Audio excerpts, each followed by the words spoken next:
दोस्तों इमेजिन करो एक ऐसी क्वीन जो अपनी ही बेटे की सुंदरता से जेलस होके इस हद तक चली जाए कि अपनी बॉडी पर बर्ड्स के पूप का मसाज कराए।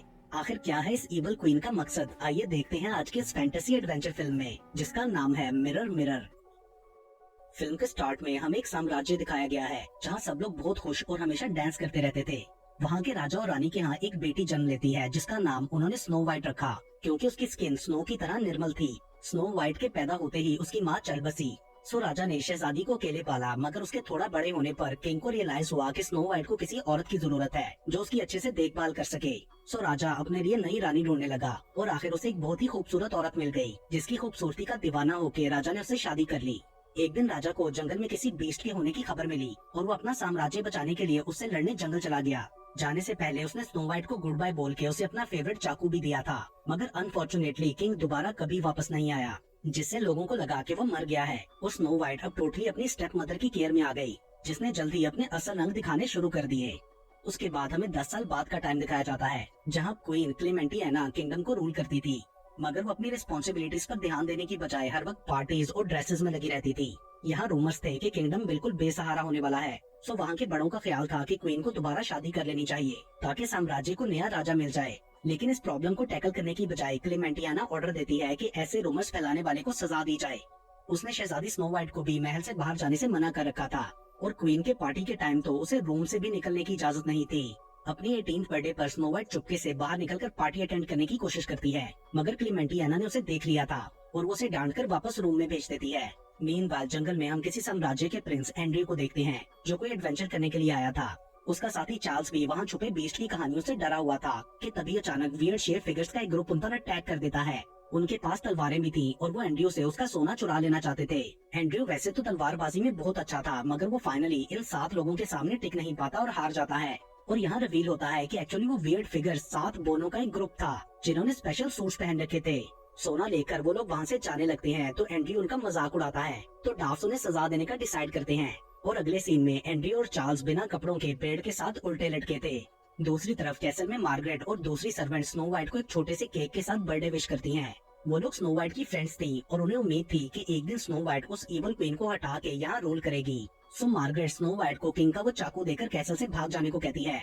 अगले सीन में हम क्लेमेंटियाना को देखते हैं जो अपने रूम में एक मैजिकल मिरर को एक्टिवेट करती है और उसके थ्रू वो मैजिकल मिरर हाउस में पहुंच गई थी। वहाँ उसका रिफ्लेक्शन मिरर क्वीन रहती थी। वो क्लेमेंटियाना को रिमाइंड कराती है कि चाहे वो जितना भी छुपा ले लेकिन अब वो बूढ़ी हो रही है, सो उसे अपना छठा हस्बैंड सिलेक्ट करने में ज्यादा देर नहीं करनी चाहिए क्योंकि उसकी दौलत भी खत्म होने वाली थी। मतलब क्लेमेंटियाना को जल्दी शादी करने की जरूरत है। उधर बहुत ज्यादा सोचने के बाद स्नो व्हाइट कैसल से इजीली भाग जाती है क्योंकि गार्ड्स भी इसमें उसका साथ देते हैं। जंगल में से गुजरते हुए उसे एंड्रयू और चार्ल्स दिखाई देते हैं तो वो उन्हें रस्सी काटकर आजाद कर देती है। स्नो व्हाइट और एंड्रयू एक दूसरे से अट्रैक्ट होते हैं, मगर अनफॉर्चुनेटली दोनों को अलग अलग रास्ते जाना था। एंड्रयू महल में पहुंचकर अपनी हालत के लिए क्लेमेंटियाना से अपोलोजाइज करता है। क्वीन को एंड्रयू काफी अच्छा लगा था और उसके प्रिंस होने के बारे में जानकर वो एंड्रयू से शादी करने का फैसला करती है। एंड अब उसका प्लान था कि वो एंड्रयू के लिए एक पार्टी थ्रो करके उसे प्रपोज करेगी, मगर उसका एडवाइजर ब्राइटन बताता है कि हमारे पास पार्टी करने के लिए पैसे नहीं है। तो क्लेमेंटियाना उसे बोलती है कि लोगों से टैक्सेस कलेक्ट करके लाओ, जिस पर ब्राइटन उसे समझाने की कोशिश करता है कि लोग बहुत गरीब हैं, मगर वो नहीं सुनती। दूसरी तरफ स्नो व्हाइट टाउन में पहुंच जाती है और हैवी टैक्स की वजह से लोगों की गरीबी देखकर वो शॉक रह गई थी। बचपन में राजा के साथ इन लोगों को उसने खुशी में गाना गाते और डांस करते देखा था।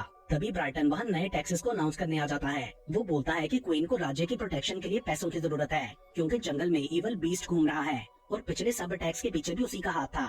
उधर एंड्रयू चार्ल्स को कपड़े, सोना और गार्ड्स लाने के लिए वापस अपने महल भेजता है। चार्ल्स उसे अकेला छोड़ के नहीं जाना चाहता था क्योंकि उसे क्लेमेंटियाना थोड़ी क्रेजी लगी थी, मगर एंड्रयू बोलता है कि मैं ठीक रहूंगा। उसके बाद स्नो व्हाइट महल में वापस आकर मार्गरेट को लोगों की हालत के बारे में बताती है। वो अपने फादर की मेहनत को ऐसे तबाह होता देखकर रोने लगी थी, जिस पर मार्गरेट उसे बताती है कि यहाँ प्रिंस के लिए पार्टी होने लगी है और तुम वहाँ जाकर प्रिंस का दिल जीत लेना ताकि उसकी हेल्प से तुम अपना राज्य वापस ले सको। पार्टी से पहले क्लेमेंटियाना खुद को सुंदर बनाने के लिए काफी अजीब सा स्पा ट्रीटमेंट करवाती है जिसमें वो वॉर्म्स, प्रियाना फिशेज और बर्ड के पूप को यूज करती है। रात को पार्टी के स्टार्ट होते ही क्लेमेंटियाना एंड्रयू को अपना डांस पार्टनर बनाने की कोशिश करती है, मगर एक आदमी उसकी जगह पहले चला जाता है क्योंकि वो भी क्लेमेंटियाना से शादी करना चाहता था। सो एंड्रयू स्नो व्हाइट के पास चला जाता है। दोनों डांस करते हैं, मगर जब स्नो व्हाइट उसे हेल्प के लिए कहने वाली थी तो क्लेमेंटियाना देख लेती है, जिससे डर के वो वहाँ से भाग गई थी, मगर गार्ड्स उसे पकड़कर क्वीन के पास ले जाते हैं। स्नो वाइट भी गुस्से में उसे बोल देती है कि मैं टाउन गई थी, तुमने हमारे लोगों का क्या हाल कर रखा है। अब क्योंकि स्नो वाइट ने बहुत से रूल्स तोड़े थे, इसलिए क्लीमेंटियाना उसे मार देने का ऑर्डर देती है और ब्राइटन से कहती है कि इसे जंगल ले जाकर बीस्ट को खिला दो। जाते जाते स्नो वाइट नोटिस करती है कि क्लीमेंटियाना का मून नेकलेस आज बहुत ज्यादा चमक रहा था। जंगल पहुंचकर ब्राइटन स्नो वाइट के बंधे हाथ खोल देता है क्योंकि वो नहीं चाहता था कि शहजादी बीस्ट का शिकार बने, और वो उसे कभी वापस ना आने का बोलकर भाग जाने को कहता है। एंड देन वापस कैसल जाकर वो क्वीन से झूठ बोलता है कि मैंने आपका काम कर दिया। वो सबूत के तौर पर कुछ जानवरों के ऑर्गन्स भी दिखाता है कि ये स्नो वाइट के हैं। उधर जंगल में भागते हुए स्नो वाइट एक ट्री हाउस से टकराकर बेहोश हो जाती है। अगली सुबह होश में आने पर वो खुद को घर के अंदर पाती है, जो कि उन्हीं 7 बोनों का था। उनका मकसद ये था कि शहजादी के बदले हम क्वीन से पैसों की डिमांड करेंगे, जिस पर स्नो वाइट उन्हें सारी बात बता देती है कि एक्चुअली क्वीन ही उसे मारना चाहती है, मतलब उसे हेल्प की जरूरत थी। पहले तो डाफ्स उसकी हेल्प करने का सोचकर डर जाते हैं, मगर स्नो वाइट की काफी रिक्वेस्ट के बाद वो एक रात उसे अपने घर में रखने के लिए मान जाते हैं। दूसरी तरफ ब्राइटन सब सर्वेंट्स को भी बता देता है कि स्नो वाइट मर चुकी है।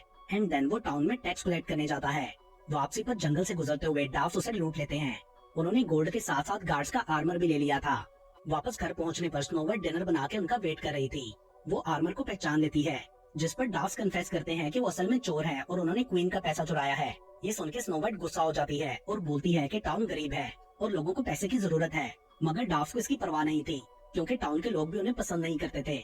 वो बताते हैं कि क्वीन ने सब बुरे दिखने वाले लोगों को टाउन से निकाल दिया था, जिनमें ये 7 बोने भी थे, मगर तब टाउन के किसी आदमी ने उनका साथ नहीं दिया, इसलिए वो लोग अब चोर बन गए। तभी वो लोग अचानक आपस में किसी बात पर बहस करने लगते हैं, जिसका फायदा उठाते हुए स्नो वाइट पैसा लेकर वहाँ से भाग गई थी। वो सातों उसके पीछे जाते हैं, जहाँ टाउन में स्नो वाइट सब लोगों को उनके पैसे वापस कर रही थी, मगर स्नो वाइट खुद इस बात का क्रेडिट लेने की बजाय सबको बताती है कि ये पैसा डाफ्स ने वापस ला के दिया है, जिससे टाउन वालों के सामने डाफ्स की रेपुटेशन अच्छी हो जाती है। दूसरी तरफ कैसल में क्लेमेंटियाना एंड्रयू के साथ लंच करते हुए उससे फ्लर्ट करने की कोशिश करती है, मगर एंड्रयू सिर्फ स्नो वाइट के बारे में सोच रहा था, जिस पर क्वीन उसे बताती है कि वो मर गई है। एंड देन वो उसे प्रपोज करने लगती है, मगर तभी ब्राइटन वहाँ आ जाता है और बताता है कि डाकुओं ने उसे लूट लिया। ये सुन के एंड्रयू को गुस्सा आ गया था, सो वो उन डाकुओं से बदला लेने के लिए बाहर चला जाता है। उधर जंगल में डाफ स्नो वाइट को अपने साथ रखने के लिए मान जाते हैं, मगर उनकी एक शर्त थी कि स्नो वाइट को भी उनकी तरह चोर बनना पड़ेगा। वो प्लान करते हैं कि वो लोगों से नहीं बल्कि क्वीन से चुरा के टाउन के लोगों को देंगे, इसलिए स्नो वाइट मान जाती है, जिसके बाद वो उसे चोरी के स्किल सिखाते हैं, जैसे कि तलवारबाजी और लोगों को बेवकूफ बनाने के लिए खूबसूरती का इस्तेमाल करना। उन्होंने उसे नए कपड़े भी ला दिए थे। उसके बाद वो लोग अपने पहले मिशन के लिए निकलते हैं, जहाँ स्नो वाइट को एक लॉस्ट गर्ल बन के लोगों को बुद्धू बनाना था, मगर जो पहला ट्रैवलर वहाँ आता है वो एंड्रयू था, जो डाकुओं से बदला लेने के लिए गार्ड्स भी साथ लाया था। डाफ्स गार्ड्स को काबू करते हैं और स्नो वाइट एंड्रयू की तरफ जाती है, जो कि दोबारा एक दूसरे को देखकर काफी खुश हुए थे, मगर दोनों ने एक दूसरे को गलत भी समझ लिया था। स्नो वाइट को लगा था कि एंड्रयू क्वीन के लिए काम करता है और एंड्रयू स्नो वाइट को चोर समझता है। दोनों ने सब गार्ड्स को हरा दिया था और स्नो वाइट एक ट्रिक यूज करती है, जिससे एंड्रयू का हॉर्स उसे किक मार के गिरा देता है, जिसके बाद स्नो वाइट उसे पंच मार के बेहोश कर देती है। लेटर ऑन एंड्रयू दोबारा कपड़ों के बिना वापस कैसल जाता है और क्वीन से पूछता है कि उसने स्नो वाइट की डेथ के बारे में झूठ क्यों बोला। साथ में वो ये भी बता देता है कि चोर जायंट्स नहीं बल्कि बोने हैं। ये सुन के क्लेमेंटियाना नया प्लान बनाने के लिए फिर से मिरर हाउस जाती है, जहाँ मिरर क्वीन उसे बताती है कि इतना ज्यादा मैजिक यूज करने की उसे कीमत भी चुकानी पड़ेगी, मगर क्लेमेंटियाना को इस वक्त कोई परवाह नहीं थी। वो सिर्फ गद्दारों को सजा देना चाहती थी, सो वो मिरर क्वीन के थ्रू ब्राइटन को कॉकरोच में बदल देती है। साथ ही मिरर क्वीन उसे एंड्रयू पर जादू करने के लिए एक लव पोशन भी देती है। यही पोशन उसने किंग पे भी यूज किया था, लेकिन मिरर क्वीन का ये भी कहना था कि उसे एंड्रयू को भूल के अपनी एज का हस्बैंड ढूंढना चाहिए, मगर क्लेमेंटियाना फिर भी धोखे से एंड्रयू को वो पोशन पिला देती है।